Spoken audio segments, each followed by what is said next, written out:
কানে আসছিল যে মেরুদণ্ড শক্তওয়ালা সেই মানুষটার প্রতিবাদ কেন এখনো শুরু হচ্ছে না। আলহামদুলিল্লাহ, যখন আমি খবর পেলাম ভাইজান ভাঙড়ে বিজয়গঞ্জের এখানকার ছেলেরা সদস্যরা তারা ভাইজানকে নিয়ে এই প্রতিবাদ সভা আওয়াজ তুলতে যাচ্ছে, আমি মনে করলাম আল্লাহ কবুল করুন।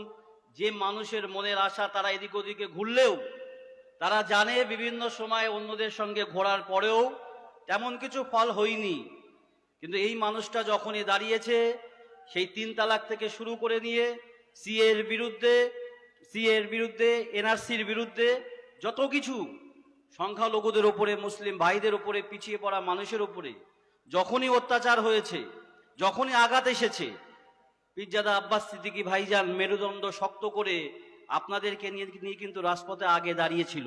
ঠিক বলছি না ভুল বলছি? তাহলে আজকের দিনে সেইখানে তিনি আমার আগে বলেছেন এবং আমিও রিকোয়েস্ট করেছি, কিছু ক্ষোভ, কিছু দুঃখ, কিছু অভিমান তার মনে আছে, এটা আমাদের জানার কারণ বাকি নাই। তারপরেও আমি ব্যক্তিগত ভাইকে বারবার বলেছি, ভাইজান পিছিয়ে যাবেন না। কিছুদিন পূর্বে আপনারা দেখেছেন বিভিন্ন জায়গায় মিটিং হচ্ছে, মিছিল হচ্ছে, যাই হচ্ছে, কিন্তু তারপরেও একটা তৃষ্ণা মিটছে না জানো কেন? একটা গল্প, একটা কথা শোনা ছিল আমার। একজন বলেছিল যে রাম গিয়েছে মাছ ধরতে আর রহিম গিয়েছেও মাছ ধরতে, কার খাড়া আগে ভরবে? তো আমি সেখানে উত্তর দিয়েছিলাম, আমাদের প্রবীণ আলেম প্রশ্ন করেছিল, আমি উত্তর দিয়েছিলাম কেন রহিমের খাড়া আগে ভরবে? আমার মনে হয়েছিল আল্লাহর প্রতি তাওয়াক্কুল রেখে সে চলবে, তার খাড়া আগে ভরবে। তো আমার কথাটা কেটে দিয়ে বলেছিল, না, রহিমের খাড়াটা আগে ভরবে না, রামের খাড়া আগে ভরবে। কেন ও সাপও নেবে, কুচেও নেবে, কাঁকড়াও নেবে, মাছও নেবে, আর রহিমের খাড়াটা আগে ভরবে না, ওটা দেরিতে ভরবে। কেন? ওর একটু কম থাকবে। কেন? ও যেগুলো ধরবে, যেটা খাওয়া হালাল আছে, ওই হালালগুলোকে নেবে, এই জন্য এর খাড়াটা একটু দেরিতে ভরবে। কিন্তু এ যেটা খাবে সেটা অগুণ হবে না, যেটা খাবে সেটা শরীরে কাজে আসবে। আর কাঁকড়া কুচে দিয়ে যেগুলো খাবে ওগুলোতে অগুণ হবে, ওটা শরীরে কাজে আসবে না। ইতিপূর্বে যতগুলো দেখছেন আমরা অনেক দেখেছি, কলকাতায় নিয়ে শুধু বিক্রি হয়েছে চড়া দামে, কিন্তু একটা মুখ দেখেছি যে মুখটা আজ পর্যন্ত বিক্রি হয়নি, ন্যায়ের সঙ্গে থেকে অন্যায়ের বিরুদ্ধে গর্জে উঠেছে আপনাদের ভালোবাসা নিয়ে। এই ভালোবাসাটা আগামী পর্যন্ত থাকবে তো? এটা হাত উঁচু করে দেখান, থাকবে তো? ভাই, আমি লম্বা চওড়া বলবো না, ভাইয়ের জবান থেকে আজকে তথ্যভিত্তিক আলোচনা শুনবো। আমি অল্প একটুখানি কথা বলে দিই। কেন্দ্র সরকার যে জিনিসটা করতে চাইছে, দিকে দিকে দেখতে পাওয়া যাচ্ছে আস্তে আস্তে। তারা 1992 সালে বাবরি মসজিদ ভেঙেছিল। বাবরি মসজিদ ভাঙার পরে সে জায়গাতে আজকের দিনে এসে যে রায় দিয়েছে, সে রায়টা বলছে আস্থার বলে রায় দিয়েছে, সেখানে রামের জন্ম হয়েছিল, এটা আস্থা, এটা বিশ্বাসের বলে। কোর্ট কখনো আস্থার বলে রায় দিতে পারে না। এইটাই হচ্ছে ভারতবর্ষের জন্য সব থেকে লজ্জাকর ব্যাপার। কেন আজও পর্যন্ত গ্রামের কোনায় কোনায় যদি দুই ভাইয়ের মধ্যে ঝামেলা হয়, তারা জানে পার্টির মেম্বার, পার্টির বড় লোক, গ্রামের বড় লোক, গণিজনী মানুষরা, তারা যদি বিচার নাও করে তাদের বিচারটা কোর্ট করবে, বলে তোর বিচারটা আমি কোর্টে গিয়ে করে নেব। এই আস্থা আজও ভারতবর্ষের অন্তরে ছিল। কিন্তু আজকের দিনে আস্তে আস্তে যেদিকে এগিয়ে যাচ্ছে আমরা লক্ষ্য করে দেখতে পাচ্ছি, ভারতবর্ষের মানুষ ওই কোর্টের উপরে আস্থা রাখতে গেল আজকে সন্দেহের প্রকাশ আসছে। কেন? তারা বলছে আস্থার উপরে নাকি রায় হচ্ছে, ওখানে বাবরি মসজিদ ভেঙে দিয়ে ওখানে মন্দির তৈরি করলো। আজকে ওই জায়গার পাশে যেখানে বাবরি মসজিদ ছিল, ভাই যেন তথ্য দেবেন, আজকে তারা দেখিয়ে দিল আমরা রাম মন্দির করেছি, এটা ফেক ব্যাপার। অন্য জায়গায় মন্দির তুলেছে, অন্য জায়গায় মন্দির করেছে। আমি আপনাদের কাছে বলতে চাইছি, মুসলমানের তাম মসজিদগুলোকে যদি ভেঙে দেওয়া হয়, মুসলমানের কি নামাজ বন্ধ হয়ে যাবে?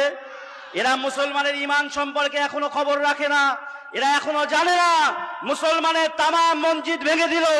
আল্লাহ পাক বলছে জুইলাত ফিল আরদি মসজিদান তাহুরা, আমি তোমাদের জন্য তামাম জমিনগুলোকে আমি মসজিদ স্বরূপ বানিয়ে দিয়েছি। তো জোরে বলা যাবে না সুবহানাল্লাহ? একটু জোরে বলা যাবে না সুবহানাল্লাহ? অর্থাৎ তামাম মসজিদ ভাঙলে হবে না, এখনো সময় আছে, শুধরে যেতে হবে। যদি মনে করো বুল্লেজারের ভয় দেখিয়ে, গুলির ভয় দেখিয়ে তোমরা সংখ্যালঘুদেরকে, মুসলমানকে, ভারতের মুসলমান দুর্গকে চেপে দেবে, জেনে রেখে দাও মুসলমান কখনো ভয় পায় না। শুধু ধৈর্য ধরে আছে, অপেক্ষা করছে। এখনো কোর্টের উপরে মুসলমানের আস্থা আছে, এখনো ভারতের সংবিধানের উপরে মুসলমানের আস্থা আছে। আমরা দেখছি কতক্ষণ পর্যন্ত তোমরা সংবিধান মেনে চলতে পারো, কতক্ষণ পর্যন্ত প্রশাসন তার কাজ করতে পারে, কতক্ষণ পর্যন্ত কোর্ট সঠিক রায় দিতে পারে। যেদিন এর ওপর থেকে মুসলমানের আস্থা চলে যাবে, ওদিন মুসলমান গুলির ভয় করবে না, কামানের ভয় করবে না। মুসলমান সেদিন গুলির আগায় নিজের জান্নাতটা দেখতে পাবে। একটু জোরে বলা যাবে না সুবহানাল্লাহ? একটু জোরে বলা যাবে না সুবহানাল্লাহ? সেজন্য যে মুসলমান গুলির আগায় জান্নাত দেখে, এ মুসলমানকে কখনো রোকা যাবে নাকি গো? এ মুসলমানকে রোকা যাবে? ভয় দেখানো যাবে? ও আছো আজকে চুরি চামারি করে ভোটে জিততে পারো, আস্তে আস্তে যখন কলিজায় আঘাত দিতে শুরু করেছো, যখন এমনি করে আজমির শরীফে ভারতের হিন্দু সুলতানের মাজার ভাঙার চেষ্টা করছো, বড় আফসোস, বড় দুঃখ। যে মন্দিরগুলোতে ঠাকুর আছে, অনেক মন্দিরে দেখা যায় পুজো হয় না, সেখানে এমন করে যত্ন দেওয়া হয় না। ওরা সে জায়গায় যত্ন না নিয়ে মুসলমানের মসজিদের নিচে মন্দির খুঁজতে যাচ্ছে। এটা বড় লজ্জার বিষয়। এখনো পর্যন্ত ভারতবাসী হাত তুলে বলতে পারবে যে কোনো প্রমাণ নাই মুসলমান কোন মন্দির ভেঙে মসজিদ বানিয়েছে। কিন্তু এখনকার প্রজন্ম বলতে পারবে আমরা চোখে দেখেছি, আমরা কানে রায় শুনলাম যে বাবরি মসজিদ ভেঙে ওখানে রাম মন্দির তৈরি করেছে। এটা হিন্দুর সম্প্রদায়ের জন্য, ভদ্র হিন্দু সম্প্রদায়ের জন্য, শান্তিপূর্ণ হিন্দু সম্প্রদায়ের জন্য একটা লজ্জার বিষয়। আমরা বলছি যদি কোথাও ভারতবর্ষের কোনো কোনায় একটা মন্দির ভেঙে মসজিদ করতে যাই, আমরা জবান দিচ্ছি, আমাদের ইমানি শক্তি এটা আছে যে আমরা সেখানে কোনো মুসলমান দূরের কথা, সেখানে কখনোর জন্য মন্দির ভেঙে মসজিদ করতে যাব না। সেখানে কোনো হিন্দু ভাইয়ের আসার দরকার নাই, আগে আমরা গিয়ে প্রতিবাদ করব। ঠিক বলছি না ভুল বলছি? ঠিক বলছি না ভুল বলছি?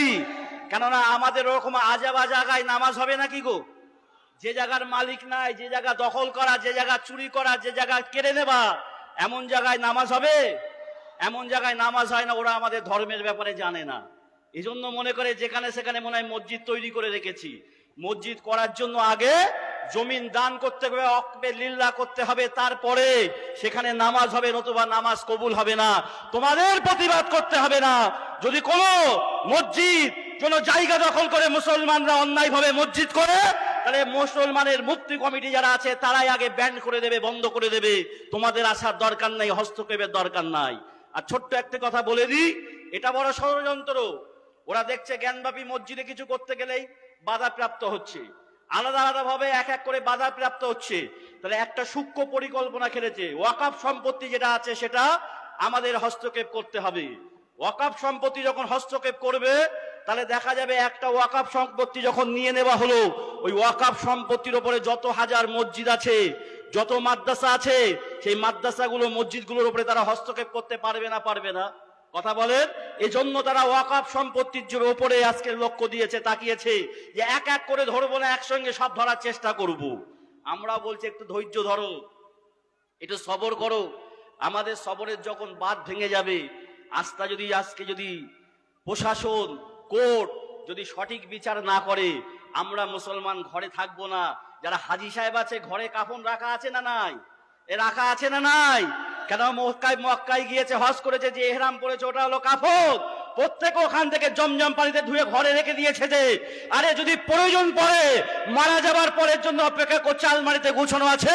যদি প্রয়োজন পড়ে জিন্দা অবস্থায় ওই কাফনটা সঙ্গে দিয়ে আমরা রাস্তায় নামতে রাজি আছি।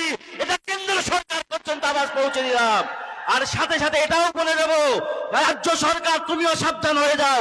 আজকে যখন খাজা মঈনুদ্দিন চিশতি আজমির হুজুরের দরগায় হাত দেওয়ার চেষ্টা করছে, বাংলার জমিনে যে সংখ্যালঘুর ভোট নিয়ে তুমি চেয়ারে বসে আছো, একটা তো বার্তা দিতে পারতে যে এমনি ভাবে সংখ্যালঘুদের কলিজা দিলে আঘাত করো না, আমি এখানে বসে মানবো না। কিন্তু কোন নেতা নেত্রীর জবান থেকে প্রতিবাদ দেখতে পাচ্ছি না। এটা আমাদের জন্য বড় লজ্জার বিষয়, এটা বড় লজ্জার বিষয়। যারা মুনাফিক মুসলমান আছো, চিন্তা করে দেখে নাও, রাস্তার জন্য, লক্ষ্মী ভান্ডারের জন্য, 2 পয়সার জন্য, কাটমানির জন্য তুমি আজকে যারা পিছনে যাচ্ছ, তোমার কলিজা, তোমার ঈমান, তোমার আখিরাত, তোমার জান্নাত তারা কেড়ে নিচ্ছে। আজও কি চুপ থাকবে? তুমি কি প্রতিবাদ করবে না? তোমার কি চোখ খুলবে না? এজন্য আপনাদের কাছে যারা এখানে আছেন, আগামী প্রজন্মের জন্য, নিজের ঈমান বাঁচানোর জন্য মরতে একদিন হবেই, মৃত্যুটা যেন হয় ইমানের সহিত মৃত্যুর পূর্বে পরে একদিন না একদিন হলো আল্লাহ আমাদের জন্য রহমতের জান্নাত রেখে দিয়েছে। অর্থাৎ ভয় পাওয়ার দরকার নাই। বাঁচতে যদি হবে ও বিড়ালের মতন বছর বছর বেঁচে কাজ নাই, বাঘের মতন একটা ঘন্টা বেঁচে দেখাবো ইনশাল্লাহ। তাদের যা এদিক ওদিকে গিয়েছে সব গুটিয়ে ঘরে ঢুকিয়ে দেবো ইনশাল্লাহ। ভাই আমার, দোস্তরা আমার, সময় সংক্ষেপের দিকে আমি আর সময় নষ্ট করব না। আমাদের কর্ণধার পীরজাদা আব্বাস সিদ্দিকী ভাইজান তিনি মূল্যবান আলোচনা রাখবেন। মাথা রাখবেন